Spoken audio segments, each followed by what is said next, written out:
சிவாய நம்ம சொல்லுங்கய்யா. ஐயா சிவாய நமக. சொல்லுங்க. என்ன ஆடு கத்துற மாதிரி சத்தம்லாம் கேட்குது? நீங்களும் அண்ணாமலை ஏறலாம் முடிவு பண்ணிட்டீங்களோ? நான் ஆடுதான் வைக்கிறேன். இப்ப என்ன ஆடு வைக்கிறேன்னா கேவலமா? கேவலம் வேற சொன்னா சரியான தொழில் இது. ஏங்க, பகவானே ஆடு மேய்ச்சிருக்காங்க. 5 ஆடு மேய்த்தடைத்த உங்கள் ஆனந்த கோன் வந்தேனடா உன் கூடாரத்துக்குள்ளிருந்து குலதீட்சை செய்திடுவேன் நான் பாவி பொல்லாதவன் நாட்டில் ஒருவருக்கும் ஆகாதேன். யாரு பரம்பொருள் சொல்றான், மாயக்கண்ணன் கிருஷ்ணன் சொல்றான். 5 ஆடு மேய்த்தடைத்த உங்கள் ஆனந்த கோன் வந்தேனடாங்க கூடாரத்துக்குள்ள இருந்து கிடைக்கும். ஆடு மேய்க்கிற புண்ணியங்க, பெரிய பாக்கியம். பகவானே மேய்ச்சிருக்கான். உங்களுக்கு ரெடி பண்ணிட்டு இருக்காங்கல்ல, அதனால இங்க பாருங்க, அரசாங்க வேலை ஆக்கப்படும் அப்படின்னு சொல்லியிருக்காங்க. அண்ணன் சீமான் சொல்லிட்டாரா?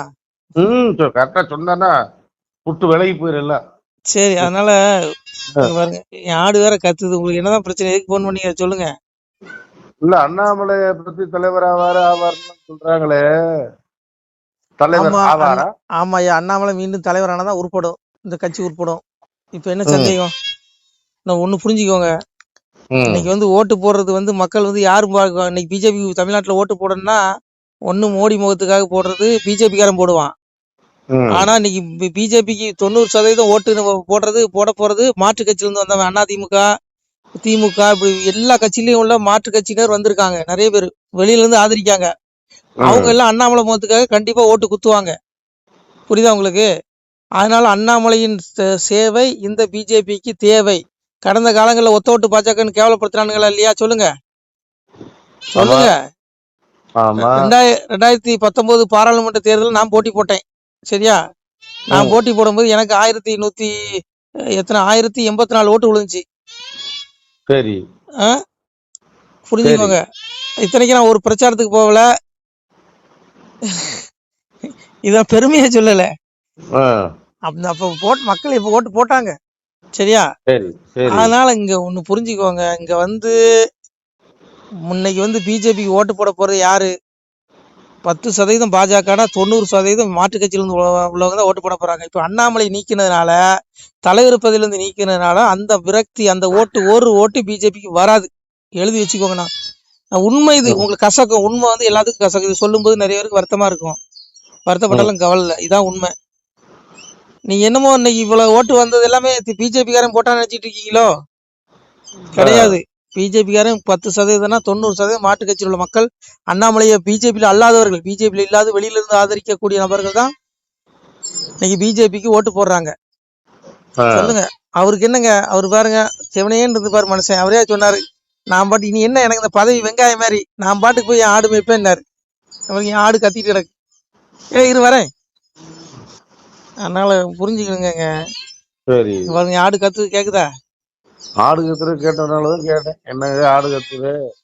அது ஆளு கொஞ்சம் தள்ளி வந்தாலே கத்திருந்து. அப்ப அழுத்துட்டு போன மேய்ச்சலுக்கு. சரி, புரிஞ்சுக்கணும். அதனால இங்க பாருங்க, அண்ணாமலை மீண்டும் தலைவரானா பிஜேபி உட்படும், மீண்டும் உயிர்த்தெழும். இப்ப இருக்குதானே தெரியாத அளவுக்கு இருக்குது. புரிஞ்சுக்க. எதை நம்பி இவங்க எடப்பாடி கூட கூட்டணி வச்சாங்கன்னு பாருங்க. எடப்பாடிக்கு ஓட்டு எத்தனை ஓட்டு விழும்? 100 ஓட்டு விழுறதே சந்தேகம் தான். மீதி பிஜேபி அதிமுக ஓட்டு மொத்தமா அண்ணாமலை பின்னாடி வந்துருச்சு. இவங்க தவற விட்டுட்டாங்க. அதாவது அதிமுக தொண்டர்கள் 90% அண்ணாமலைஜியை ஆதரிக்க ஆரம்பிச்சிட்டாங்க. அந்த ஓட்டெல்லாம் வந்துடும். அப்புறம் எதுக்கு எடப்பாடி தேவையில்லைங்க உங்களுக்கு? இவங்க ஏதோ ஒண்ணு தப்பு கணக்கு போட்டாங்கன்னு நான் நினைக்கிறேன். எப்பவும் போல தப்பு கணக்கு போடுறாங்க. யாருக்கு எந்த பதவியை கொடுக்குன்னு தலைமைக்கு தெரியாது. மத்திய தலைமைக்கு பிஜேபியில உழைச்சி செருப்படி வாங்கினவன், பிஜேபிக்காக வேலை செஞ்சு படுகொலை செய்யப்பட்ட குடும்பங்கள் தமிழ்நாட்டில் நிறைய இருக்கு. அந்த குடும்பங்கள் யாருக்காவது ஒருத்தருக்கு கவர்னர் பதவி கொடுக்கலாம். அந்த குடும்பத்துல யாருக்காவது துணை ஜனாதிபதி பதவி கொடுக்கலாம். அதெல்லாம் கொடுக்க மாட்டேங்கிறாங்க. திமுக புகழ் பாடுறவங்களுக்கு தான் எல்லா பதவியும் கொடுக்குறாங்க. அதனால நானும் இன்னிலிருந்து திமுக புகழ் பாடலான் இருக்கேன். நீங்க என்ன நினைக்கிறீங்க? திமுக வாழ்கன்னு சொல்லிடுவோமா? ஏன்னா திமுக ஆதரிக்கவங்களுக்கு தான் இங்க பதவியே கிடைக்குதுங்க. சொல்லுங்க, திமுகவை ஆதரிக்கவங்களுக்கு தான் இங்க பதவியே கிடைக்குது. அதனால நானும் இன்னிலிருந்து திமுக வாழ்கன்னு சொல்லிடலாமா? சொல்லுங்க. என்னையா இது? என்ன நினைச்சிட்டு இருக்காங்க எனக்கு? நான் என்ன சரி, வேலை செய்யணும் கூலியை கொடு. நான் என்ன கேக்குறேன்? எல்லா கட்சியிலையும் வேலை செய்யணும்னு கூலியை கொடுக்கான். இங்க மட்டும் தான் தலைகீழ இருக்குது. பிஜேபி துண்டை தோல்ல போட மாட்டான். தோல்ல போட்டா அது கேவலமா நினைப்பான். சும்மா அவனுக்கு தான் அங்க பதவி, பெரிய பெரிய பதவியெல்லாம் கொடுக்குறான். இங்க தொண்டர்கள், நான் என்ன சொல்றேன், தமிழக பிஜேபி பொறுத்தவரையில சொல்லு. தொண்டர்கள் மட்டும்தான் இந்த கட்சி ஆட்சியை பிடிக்கணும், நல்லபடியா நம்ம தனித்து தாமரை மலர்னு நினைக்கிறான். மீதி எல்லா தலைவரும் என்ன நினைக்கிறான், எந்த கட்சியில வேணாலும் கூட்டணி வை, எனக்கு சீட்டை கொடு, நான் எம்எல்ஏ ஆகணும், மந்திரி ஆகணும், எனக்கு கவர்னர் ஆக்கிரு. இதான் ஒவ்வொரு தலைவரும் நினைச்சிட்டு இருக்கான். பெரிய சுயநலவாதிங்க. ஒன்னா நம்பர் சுயநலவாதி இருக்க கட்சி பிஜேபி தான். இது அண்ணாமலைக்கே தெரியும்யா. அண்ணாமலை கையில ஒரு சாட்டை கொடுத்து வச்சு வெளுன்னு வெளுத்துருவாரு. ஏற்கனவே வெளுத்தாருல, அந்த மாதிரி வெளுத்துருவாரு.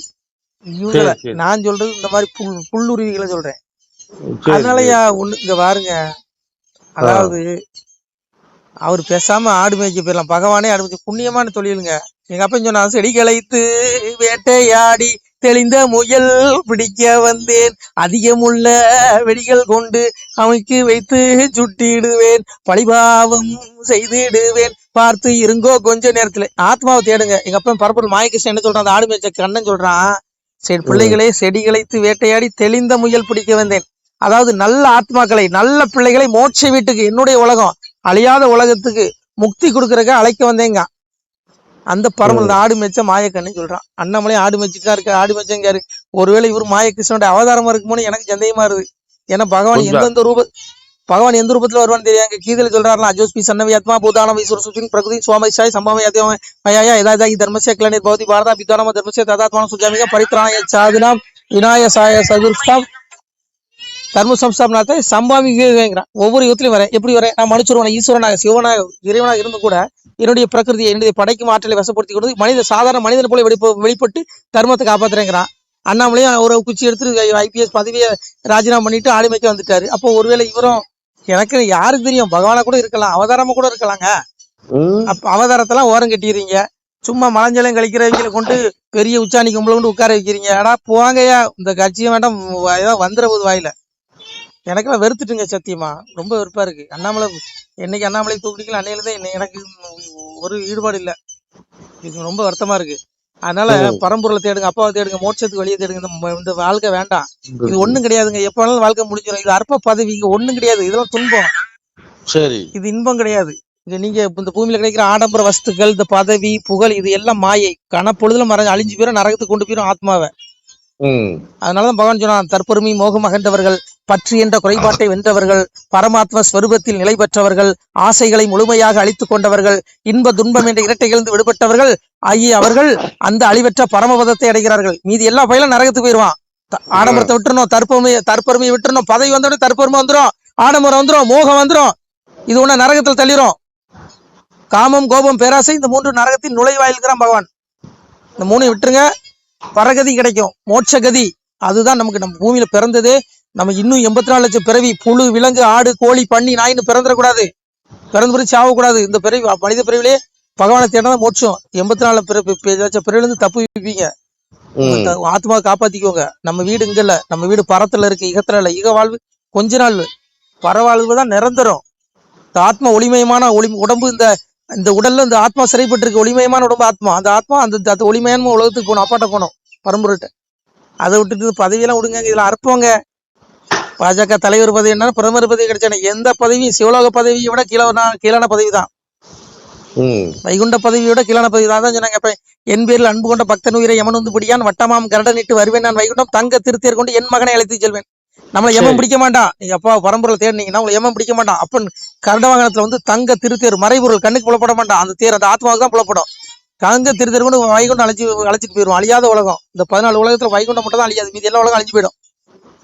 எல்லாம் கால வரைக்கு உட்பட்டு அழிஞ்சிரும். இந்த உலகம் எல்லாம் எல்லாத்துக்கும் ஒரு காலக்கெடு இருக்கு. ஆனா அழியாத உலகம் அதான் வைகுண்டம். அதுதான் சாமி சொன்னாரு, பாக்கியம் கொடுப்போம் நாமும் பலனுடன் வாழ்வோர்க்கு, நோக்கிய கருணை உண்டாம் நோயில்லாது இழந்து வாழ்வார், தாக்கிய வாசகத்தின் தன்மை நம்போருக்கு, வாக்கிய வைகுண்ட வீடு வந்தவர் வாழ்வார் தானே. நம்ம வீடு எங்க இருக்கு, வைகுண்டம். அங்க போனா வாழ முடியும். இது அற்பம். இது உடம்பு அழிஞ்சு போய் ஆத்மா அழியாது. அந்த ஆத்மா வைகுண்டம் போகணும். அதை விட்டுட்டு யாரு இப்ப தலைவரான நமக்கு என்னங்க. அண்ணாமலை பேசாம ஆடு வைக்க போய் அவர் வேலையை பார்க்கலாம். அவரு இவனோட்ட போட்டு மாரடிக்கிறதுக்கு தேனந்தானே. இது என்ன வாழ்க்கை, இது என்னது இது? அந்த மனுஷன் கட்சி எவ்வளவு தூரம் வளர்த்து கொண்டாந்து புசுக்குன்னு காலி பண்ணிட்டீங்க தலைவர் பதில். அட போங்கய்யா, போனவங்கய்யா. நன்றிங்க. சிவாய நம. திருச்சிட்டம்பலம், தில்லையம்பலம், பொன்னம்பலம். சிவாய நம. உறவுகளே, சிவ அன்பர்களே, தற்போது தாங்கள் இந்த வீடியோவில் பார்க்கக்கூடிய இடத்துல ஒரு சிவாலய திருப்பணி ஒன்று நடந்து கொண்டிருக்கிறது. இந்த இடத்துல பார்த்தீங்கன்னா முன்பு ஒரு காலத்தில் வந்து ஒரு சிவாலயம் இருந்திருக்குது. அதாவது இந்த ஏரியா வந்து இப்போ வந்து ஒரு தென்னை மரங்கள் பனை மரங்கள் சூழ்ந்த காடாக இருக்கிறது. முன்பு ஒரு காலத்தில் இங்கே ஒரு ஊர் இருந்ததாக சொல்கிறாங்க. ஆனால் இப்போது சுற்று வட்டாரத்தில் 5 கிலோமீட்டர் சுற்றுலாவில் ஊரே கிடையாது, காடு. இப்போ இந்த இடத்துல ஒரு சிவாலயம் வந்து அமையிருக்கிறது. இந்த சிவாலயத்தில் வந்து இருந்த அந்த சாமியுடைய திருமேனியை வந்து எடுத்து வச்சிட்டோம். திருப்பணி முடிஞ்சதுக்கப்புறம் பிரதிஷ்டை பண்ண இருக்கிற உறவுகளே, தற்போது இந்த வீடியோ பார்க்கக்கூடிய உறவுகள் தங்களால் முடிந்தால் ஒரு சின்ன உதவி செஞ்சு கொடுங்க. எங்கள் இடத்துல பொருளாதாரம் இல்லை, அதனால் பார்த்திங்கன்னா அந்த வேலையெல்லாம் அப்படியே நின்று போச்சு. பாருங்கள், இந்த அப்படியே பாதியிலே நிற்கிது இந்த சிவாலய திருப்பணி வந்து. பக்த கோடிகள், அன்பு உள்ளங்கள், தயவுசெய்து நீங்கள் உதவி செய்ய விருப்பமுள்ள உறவுகள் உதவுங்க. உங்களுக்கு கோடி புண்ணியம் கிடைக்கும். இந்த சாமியோடைய அருள் அனுகிரகம் உங்களுக்கு கண்டிப்பாக கிடைக்கும்.